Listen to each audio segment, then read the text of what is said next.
Guys, I want to teach you a technique that's going to position you to have a lot of success when you sit down with your prospects. How would you like a technique that your prospects would actually be eager to hear what you have to say? In fact, they'd almost be begging you to tell them. How'd you like a technique that they would almost be ready to say yes and enroll even before the presentation begins? Well, that's this technique. I created a technique called the 3-step setup, and those who are using it are seeing a dramatic difference in their business. I'm going to give you the 3 steps, and then I'm going to give you the verbiage for each of the 3 steps, and it'll set you up to begin to practice it. And I encourage you, use this technique every single time you show this idea to anyone. The 3 steps are: 1, why; number 2, big deal, all in; and number 3, don't care. Why, big deal, all in, and don't care. Let's go through them one at a time. The first thing you're going to do is you're going to share with them why you're doing this. So let's pretend that you and I are sitting at coffee and I was about to show this to you. I would say, hey, thanks a lot for coming to coffee with me. Listen, I've got something huge I want to share with you. And I would begin to tell my why. Now my why has to do with my family, so it would sound something like this. I've got something huge I want to share with you. Listen, you may know that I've been an executive in the software business for a while, and it might seem like things are going well from the outside looking in, but on the inside, I got to be real with you. I'm just dying. I'm traveling so much. I never see the kids. I never see my wife. I'm missing every one of the kids' events. And all these passions that I know I'm supposed to pursue, I got absolutely no time for them. And I'm just seeing, divorce headed my way. I'm seeing my kids being adults, and it's like the cats in the cradle deal. It's just not good. And I've just been praying for something, and I just found it. Now, let me back up and break that down. I gave you my why. Now, my why is not going to be your why. I gave you that as an example. Your why could be anything. We have people who are trying to retire and they can't. We have single moms who are tired of dropping their kids off at daycare. We have college students who are tired of burdening their parents with the financial woes of paying for college and want to get that off their back. We have people who, every kind of why, it doesn't matter what the why is, but what it does matter is that you are real, that you are vulnerable, and that you are raw. The more emotionally gripping your why can be, the better.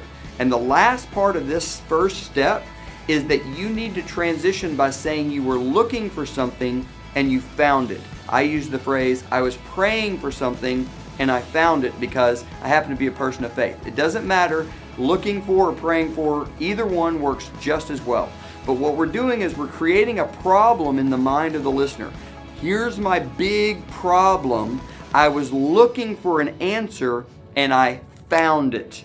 That's step 1. Step 2 is going to be big deal, all in. So the way that would sound is this. You've just said, man, I was looking for something and I just found it. Now this thing I just found, it is a huge deal. It's going all over the world. It's a viral social phenomenon, and I've done all the research, and let me tell you, this is my ticket. I am all in.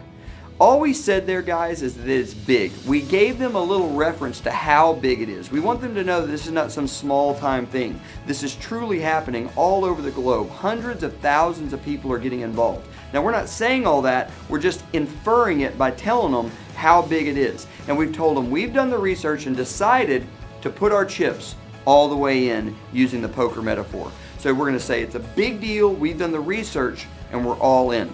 The last step is don't care. And here's how that would sound.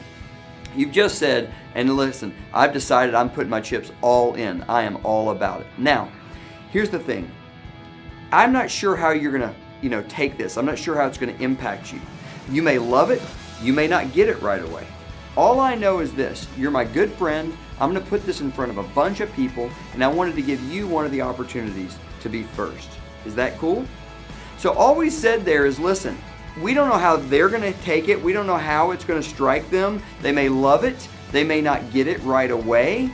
It doesn't matter to us. Let me tell you another good phrase you can use. You can say, listen, it won't affect you and I at all. I'll tell you how that would sound. You could say, listen, now I'm not sure how this is going to strike you. You may love it. You may not get it right away. I want you to know either way is cool with me. It's not going to affect us one bit. All I know is you're my really good friend, and I'm going to put this in front of tons of people, and because we're such good friends, I wanted you to have the chance to be one of the first.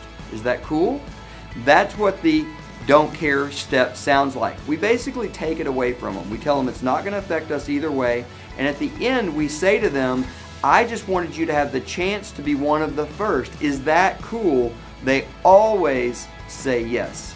Guys, if you will use this little 3-step setup before every presentation, I don't care if it's a video in a coffee shop or a giant live event, it will dramatically improve your results.